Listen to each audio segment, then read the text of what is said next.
In George S. Clason's best-selling novel, The Richest Man in Babylon, he tells the story of a man named Rodan, a spearmaker, who earns 50 pieces of gold, enough money for a lifetime, from doing work for the king of Babylon. Rodan, excited over his gift from the king, but worried about what he should do with his money, visits Mathon, the gold lender of Babylon, to ask for his advice. Rodan tells the gold lender that, having acquired so much gold, other people in his life are now asking to use part of it for their own wants and desires. One person in particular, his sister's husband, wants to use Rodan's gold to become a merchant. Rodan is unsure whether to lend his sister's husband the money and asks Mathon for his advice. Mathon tells Rodan about the story of a farmer who could hear his animals talk. Listening in upon their conversations one day, the farmer learns that the ox is complaining to the donkey about all the hard work he does each day plowing the fields. The donkey, being a sympathetic one, offers to switch places with the ox so that the ox can have a day of rest. So the next day, the ox pretended to feel sick, and so the farmer hitched the donkey to the plow instead. After a long, hard day of plowing the fields, the donkey returned to the ox full of exhaustion, pain, and anger.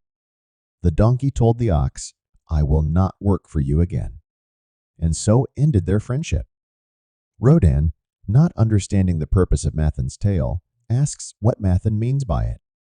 Mathon replies, "If you desire to help thy friend, do so in a way that will not bring thy friend's burdens upon thyself."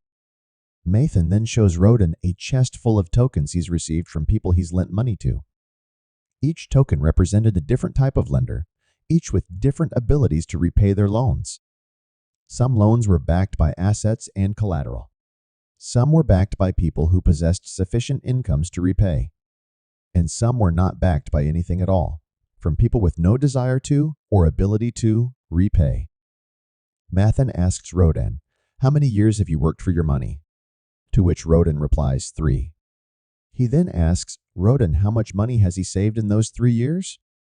To which Rodan replies, 3 pieces of gold.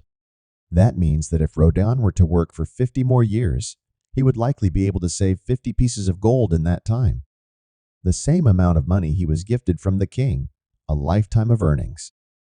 Mathon then asks Rodan, "Does your sister's husband possess any money or experience as a merchant in which to repay the loan?"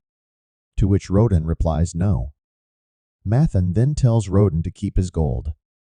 He counsels him to tell his sister that he will not jeopardize a lifetime of savings to help his sister's husband with his risky business endeavor, but instead, if his sister's husband will submit a good business plan to him, he will lend to him 1 year's worth of earnings, or 1 piece of gold.